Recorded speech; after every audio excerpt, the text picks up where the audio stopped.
Welcome to the Moving Forward podcast. Today we're talking about managed services for the former Anthology suite of products with an emphasis on Anthology Student and Finance.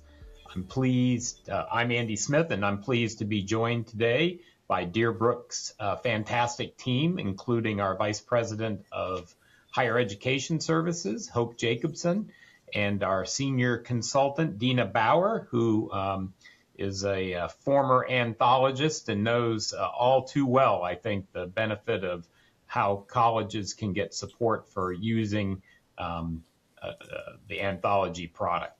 So welcome to you both. Appreciate you both being here today. Want to jump in, just start talking about managed services. So as Deerbrook offers managed services, typically, we do it a little differently than the former Anthology did. We will contract just hourly rates for people to utilize us by the drink, but we can also commit blocks of time with dedicated individuals, which is similar to how Anthology would offer that service. So meaning, hey, look, I know my team's going to want some help, but I want someone they know. I want the same person to come and show up. I want them to know my college and my staff and some of the unique configurations of my system. We do that by committing individuals down to the quarter FTE. So we do it by a block of hours, but we make sure there's somebody there who knows your system, who knows your people, and that you have a good relationship with. You get to pick and choose them so that you get the person who best matches your need and builds a rapport with your team.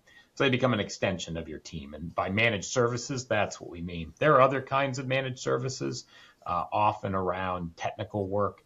But today we're really talking on the business side because that's where the rubber hits the road in learners. So I want to talk about a couple of the use cases that we see with managed services where it can be really helpful to the colleges. And the first one I wanted to talk about is really the kind of annual configuration management, those things that you have to do every year but don't always come up. And so people's familiarity with how to do them a lot of time isn't as strong because you don't necessarily do them every day. They're not part of your day-to-day routine. Hope, let's start with you. I'm thinking in financial aid particularly, that's a place where getting set up and configuring every year it's a big deal and you have to get it right. Yeah, absolutely, Andy. So basically, the configuration in financial aid has to be done every academic year. So you have to set up all your rules, you have to set up the configuration, the terms, the associations, like all of the things that you need to process anthology financial aid needs to be redone every year. Right. So that's an annual task, and it's no small feat. There's a lot of work that goes in there, and having support from other people so that the pressure isn't on the financial aid directors to do that work can be really valuable in reducing some of the stress, because financial aid directors 9 times out of 10 are always taxed for time. They never have enough time to do it. And so having that support can be really, really beneficial for most colleges and universities. Yeah, it's humane on your staff. I think that's true. Dina, we see it in the student side as well. What are some kind of key things that you see folks needing help with on a routine basis? Or I'm sorry, on a kind of an annual basis?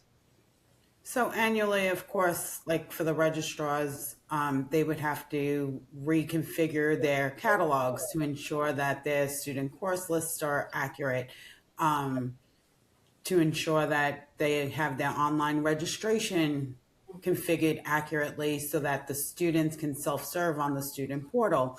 And that's very time consuming depending on how many programs you have and how many courses are involved in each of those programs. Another example is student accounts. You know, you have to make sure your billing methods are accurate and your dollar amounts are accurate, and that ties all into, like Hope said, the financial aid, and, you know, all 3 departments totally entwine with each other when it comes to annual updates. So we have to think about all departments and make sure that if one department's making changes for the annual updates, that all are at the same time, so everything works in the system when it's time for the new year to start. Right. And I think that's one place we've seen managed services be helpful as well, is in the context of that coordination, right? Many people come from systems that are separated. Maybe you had a non-integrated financial aid product, or you had an older legacy system that really functioned in almost in isolation from each other. Let's talk about a little bit more, and with an idea of how managed services can help with that coordination process. What's your experience in seeing those groups work together, and how an outside party can help with that team?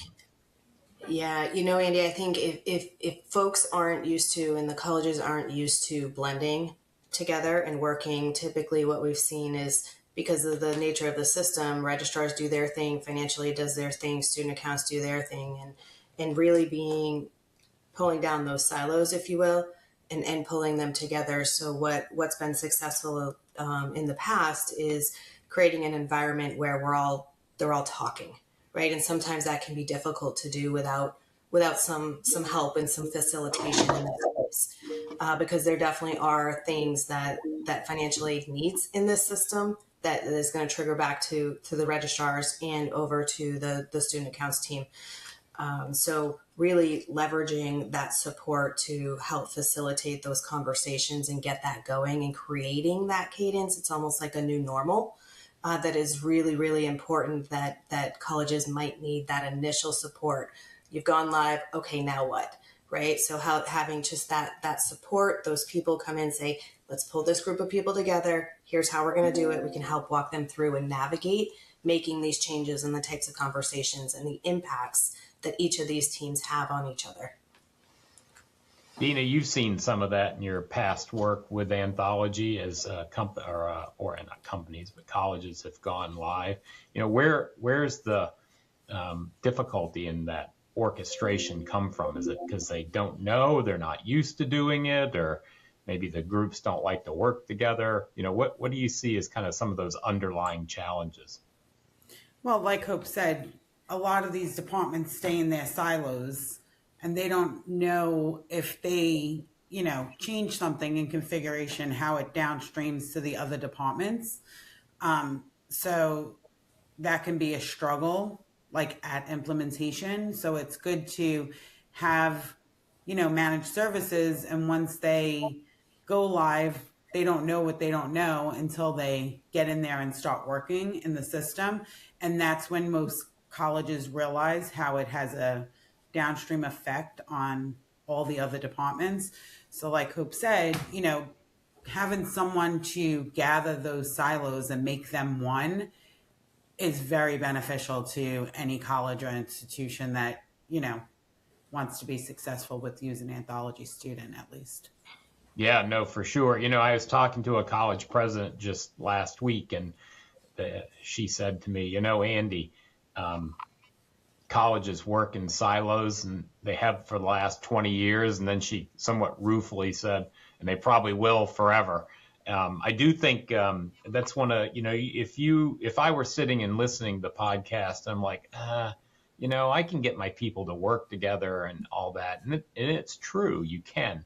I think the challenge is how robust and chatty that has to be. And while you can get people to meet somewhat, they're also very busy. And so it's not always top of their mind. It's like for me trying to keep up with my friends and family. I just don't call people well enough or routinely enough. So I think having somebody there who isn't, I guess, distracted, for lack of a better term, with students walking up, or, kind of more strategic meetings or initiatives or other projects that are going on, having that person who's focused there is to make sure that it comes together, make sure the tasks are being tackled. I think that's where the opportunity to help break down those silos are, rather than just say, well, I'm going to tell my people to work better together, and they will. They may, but they're also super busy. So I think that's a case there too. Let's talk about Yeah, sorry, go ahead. Just for an example, we have a client right now that, there was an issue with one of their programs, and we needed both financial aid and academics on a call to get this issue resolved and the configuration updated. So we were able to build that connection between the two departments to ensure that they can get this program up and running and all functionality works for both the students' registration and their financial aid department. So that's just a quick example of what we can do to help bring those silos into one. Yeah, it's a great example. And it's also, as you think about procuring or the value of managed service, it may change, right? Particularly the closer you are to go live or having gone live, people don't have that muscle memory. They're not used to doing it. And so, that gap in the convening, or even to know that they need to get together to solve that issue, is where having a partner, I think, helps out a lot. People who've been down that road more than once, to make sure they're knit together. And, maybe 5 years later, I was talking to a registrar at a college that was an early adopter of Anthology, and she talked about, after 5 years, how great it was that, the registrar and the financial aid director and others just got together and had coffee, and they all knew the impacts on each other. They didn't need any help. We weren't asking them for managed services, but it was clear talking to her, they were all wired up and they knew how those relationships work. But when you're early in it, you just can't will that to happen. And the very thing you're mentioning there, why did you have to have Deerbrook convene the meeting? Well, you didn't if they knew or had the time or the awareness, right? So it takes a while to master that. I think that's the lesson of how managed services helps, particularly early on. Well, and Andy, one last component to that, like going through an implementation like this is very, very taxing. It's challenging. It's hard work. People are tired. You're right. And so you get to this point where you're live now and people are like, now what? Right. So having that trust, the safety net, you know what I mean? To know that there are people here to help guide you through maybe scenarios that you don't fully understand or need help doing. And just navigating that really takes some of that pressure off of hey, we're losing that. Now we're live. Oh gosh, now what? Right. And so, your people are tired. There's so much things. They've got a new system. How they have to operate is very different, just like it is going to any new system. And so sometimes just knowing that there's support for people there means the world. And then you get these added benefits that we're talking about today. Yeah. It's a really good point. And that, without having rehearsed, I think that leads us into the next topic, which are kind of like, those are kind of annual things, and we did talk a little bit about managed services, that kind of convening, but there are a lot of routine tasks that sneak up on people. And, I'm thinking, again, it's not about just right after implementation, but it can be for years afterwards, that there's always some kind of troubleshooting. Something didn't work right. This student didn't show up properly, or, the bill didn't come across. Why is that? And those challenges can be big. I'm wondering, Hope, what are some of the things you've seen, or, the kind of benefits of having somebody there to help with those sorts of questions day in and day out? Yeah, so when I think about it, it is so much. You have more confidence when you've got somebody that you can lean into. Like, I don't know this answer, but I can go here, right? And so giving people the option to have those folks who are right there. If there's a quick training that they need to do, if there is troubleshooting that needs to happen, like knowing that you've got that support there to help, not only from a technical perspective, if there's a technical question, but even from a business process question, right? So when you change, anybody who has gone to any new system knows that your business processes have to change, right? And so you can't just take exactly what you were doing before and implement and do it the same exact way here. And that creates some angst amongst people. And so knowing that you've got folks who can help navigate through some of the day-to-day work might be helpful. You're also going to need to make the system better. And so part of college's strategies are, once you go live, you're working on, not only sustainment, but how do you move that forward, and how do you do things differently and make it better? So having folks there that can help, who understand the system, can help lead you through that is it's a safety net, and it's a really great place to have that added support from a resource perspective. Yeah, I think that's right. Dina, you've seen that as well in the work. What are some examples of, the kind of, I'm trying to think of a good vignette where we've used support to take work off of a employee who, is busy and something's not working right, but it's not the one thing they want to spend their day chasing down. Right. So, like I said earlier, they don't know what they don't know when they first get a new system. So, a lot of times, clients, when they go live, they come across an issue and they don't even know where to begin to check why this is happening. Is it a configuration issue? Is it a setting for the campus? Is it something technical within the system? Did they, a lot of the school staff doesn't know that they just got an upgrade, and something could have broke because of an upgrade. So it's good and beneficial for them to have somebody in like a managed services space to say, let me look at X, Y, and Z, to ensure that we can find the root cause of the issue instead of just saying, oh, this is broken, I can't do this. They don't know where to begin to do that research. And it's good to have, like I said, a partner in that, because not only can we research that issue for you, but we could come back to you with the results so that if something happens again for this, you have a starting place. I just think that that's one example of where managed services would help, especially with troubleshooting an issue if something arises. Piggybacking on that, Andy, I just want to touch on, Dina talks about the research behind an issue and understanding that there are a lot of times when you do go live with a new system, there might be data migration issues, right? Data cleanup that needs to happen, identifying, hey, maybe a field didn't come over correctly, or maybe there's a little bit of tweaking that needs to happen. Dearbrook can help in that respect, not only do the research around it, but then also if the college doesn't have the time to do it with their guided direction, we have a team of people who can go in and make those changes. And so we're alleviating and relieving some of that pressure that would otherwise fall on the colleges to do some of that work. We can jump in there and help out. So not just the research side of it, Dina, and all that fun stuff, absolutely. But on the flip side, if they need resource support, Dearbrook has those folks that can jump in and do and make those changes. Yeah, I was chatting with a consultant at another firm, and he made the very cogent observation that your data migration issues only end when you have no old students enrolled in classes and you only have new ones that have come in since you've gone live.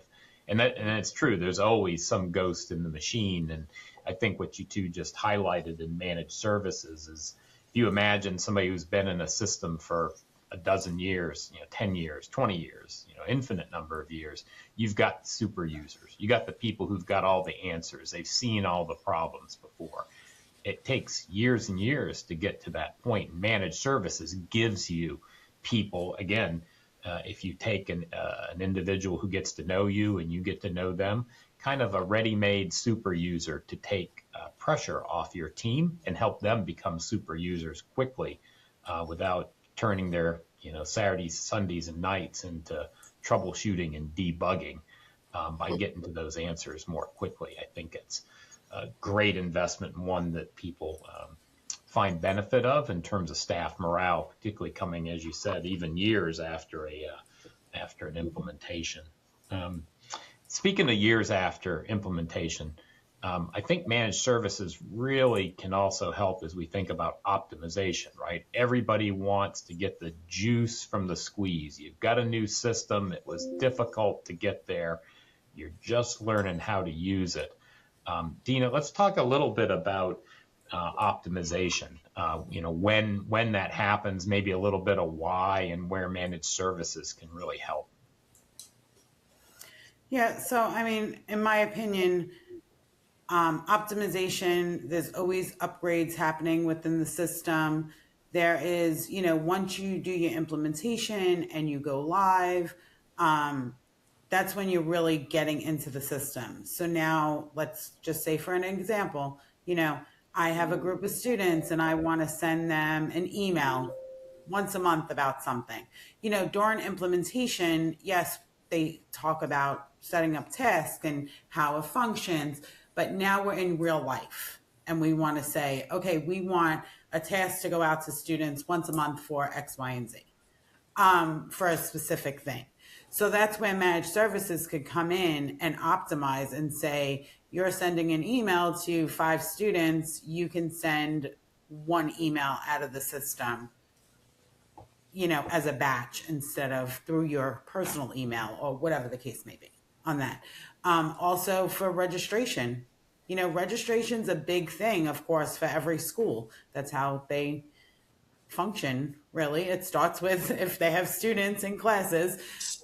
So just optimizing how they could self-serve for students on the portal, and how they do their online registration or their wait list or all of those things. During implementation, they get the 3,000 foot view of how this all functions. And once they're live and they go in there and they start working in there, that's when their juices really start to flow and say, oh, maybe I could do this with the system. And that's where we could come in and with our expertise and say, yes, the system, you could do this using core functionality. Maybe we need a workflow. Maybe we could use a form to get that registration done automatically, or, all of those things. So that always comes after implementation. And then we really look into optimizing the system for our client.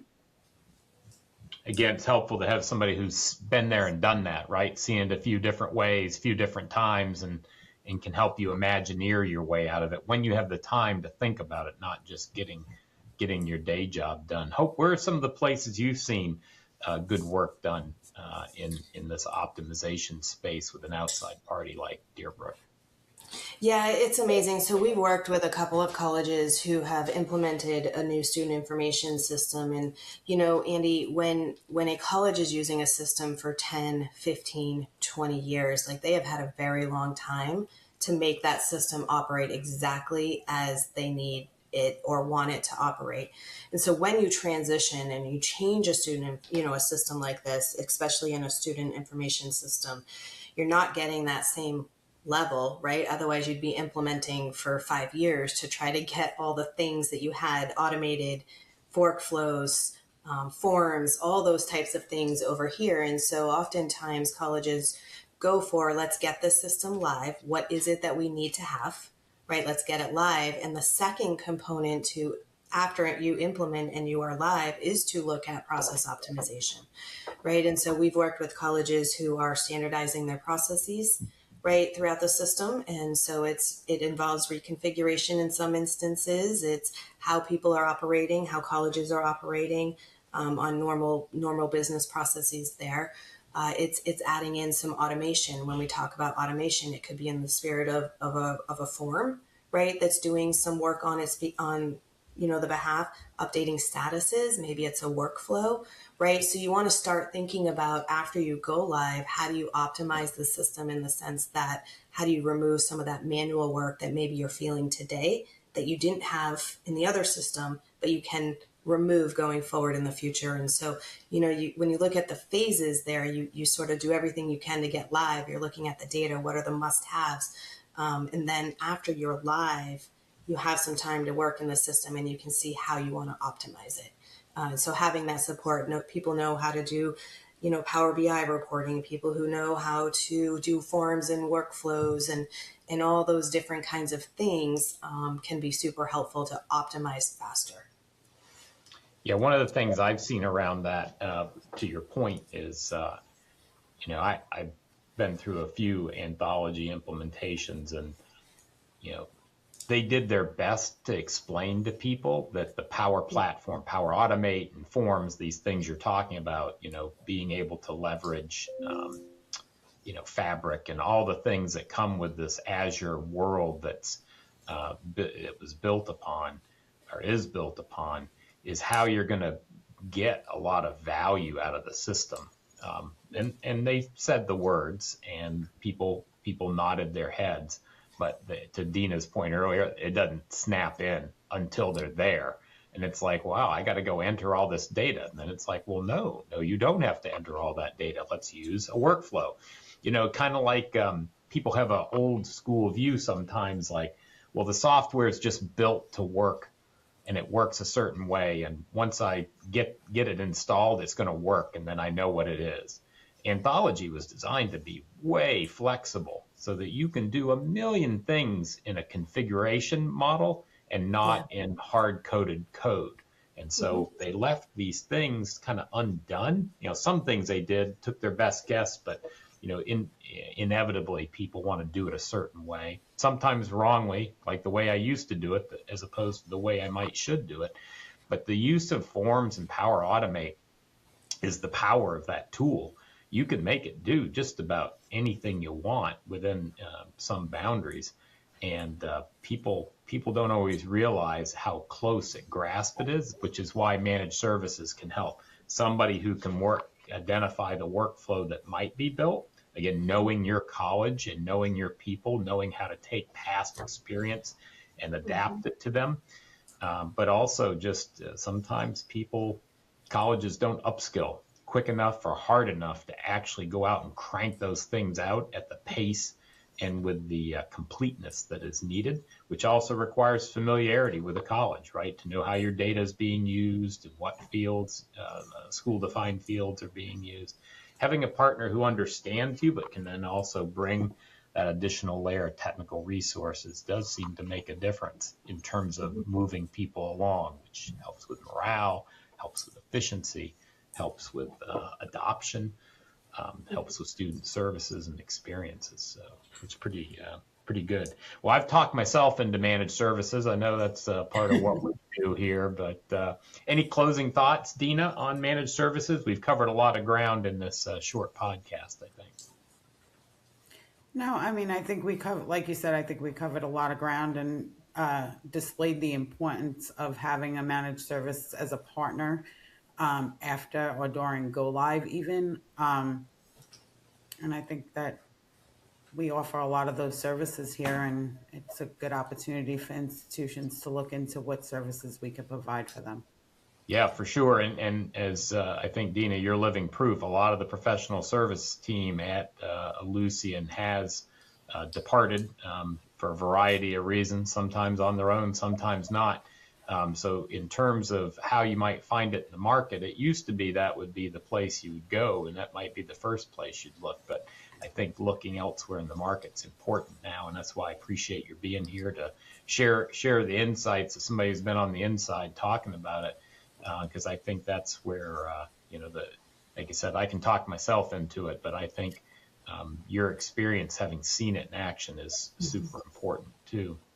Hope, any last thoughts for us before we finish this up?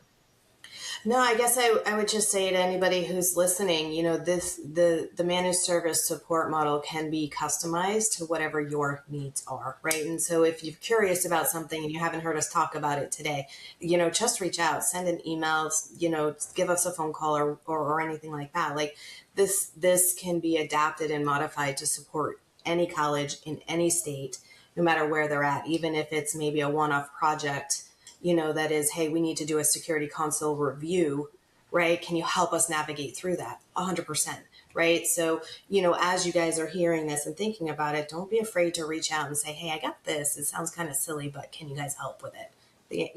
There's 101 ways to navigate this and to provide support to anybody who needs it. That's great, because I think that is our go-to. We're here to make the colleges successful, and that's what makes the job worth doing, I think, every day. Well, thank you all for joining us here in the Moving Forward podcast series around Anthology Managed Services today. Dina, Hope, appreciate your being on today, and thanks for taking the time to watch. We'll look forward to talking to you more in the next Moving Forward podcast.